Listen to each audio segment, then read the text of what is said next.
بلکہ ڈاکٹر کو آپریشن سے روک کر وہ شخص مریض کی زندگی کے لیے خطرہ بن جاتا ہے۔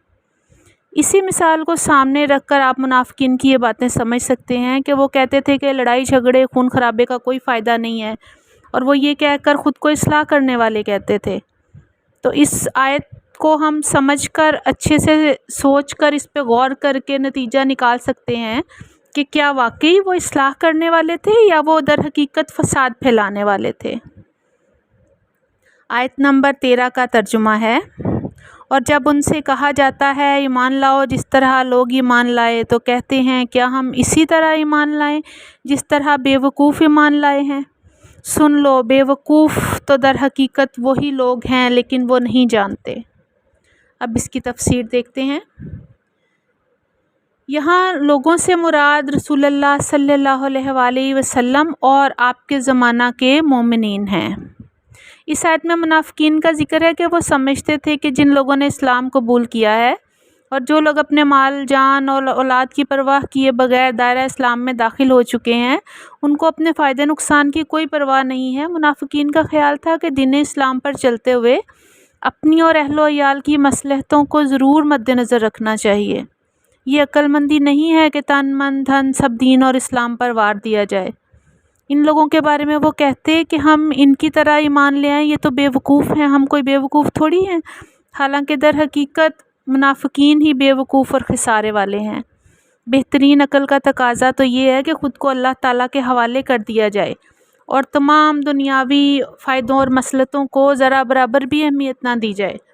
دراصل منافقوں کو حقیقت میں شعور نہیں تھا، وہ ایمان کی حقیقت کو سمجھتے ہی نہیں تھے۔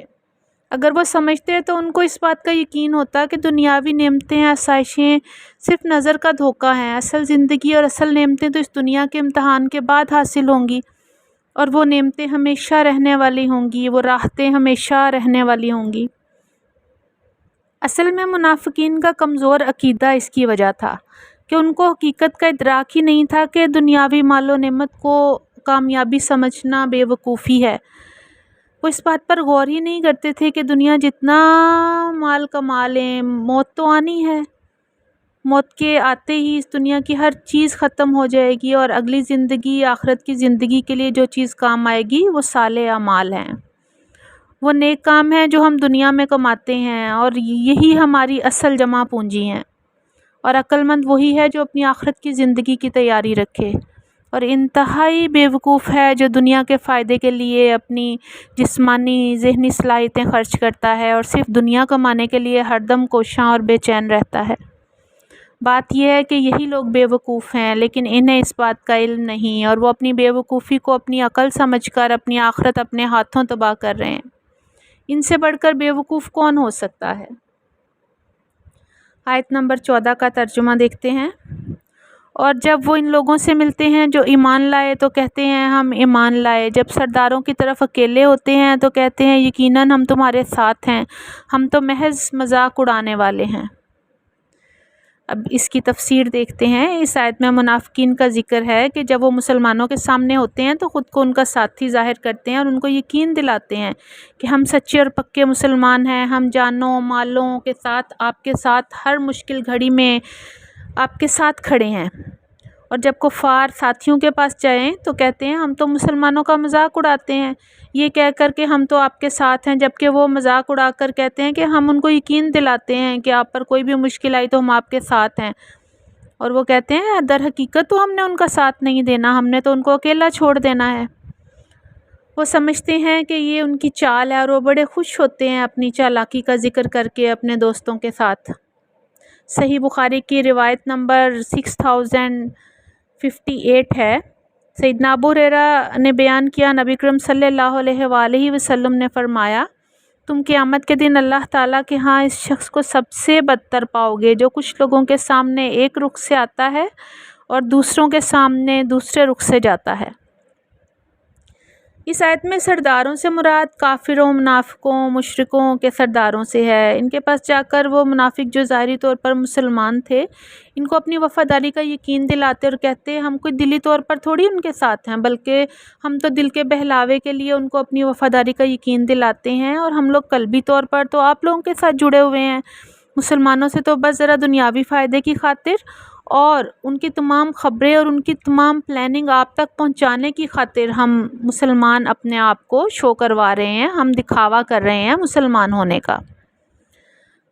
آیت نمبر 15 کا ترجمہ ہے، اللہ تعالیٰ ان سے مذاق کرتا ہے اور ان کو ڈھیل دے رہا ہے، وہ اپنی سرکشی میں اندھے بنے ہوئے ہیں۔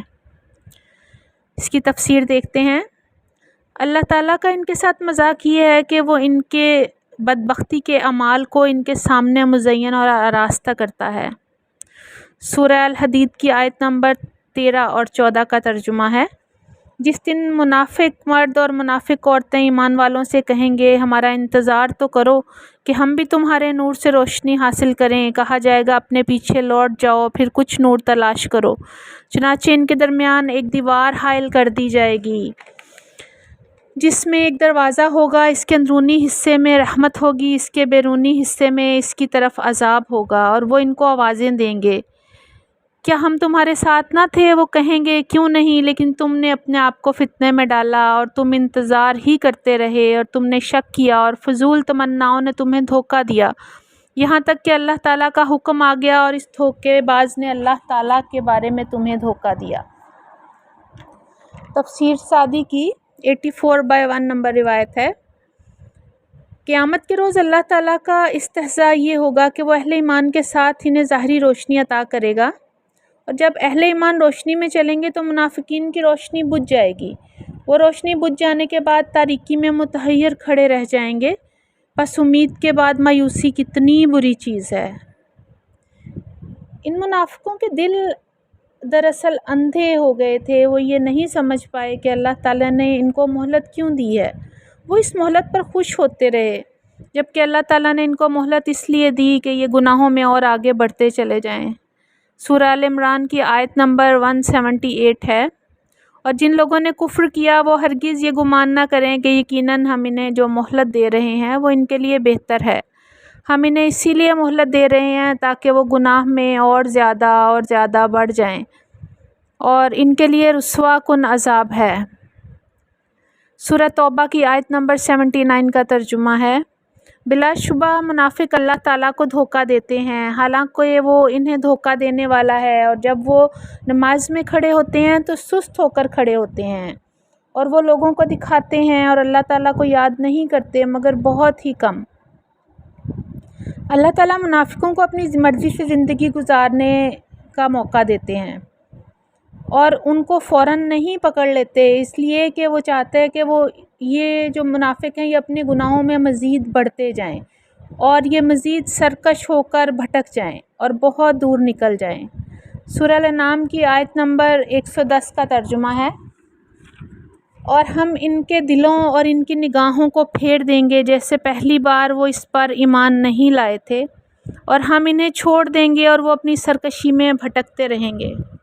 استغفر اللہ۔ ہم سب کو دعا کرنی ہے کہ اللہ پاک ہمیں اور ہمارے آنے والی نسلوں کو بھٹکنے والوں میں شامل نہ فرمائے، بلکہ سیدھے راستے پر چلنے والے اور قلبی اور روحانی طور پر اپنے رب کو ماننے والے اور رب پر یقین کرنے والے بنا دے۔ آمین ثم آمین۔ السلام علیکم ورحمۃ اللہ وبرکاتہ۔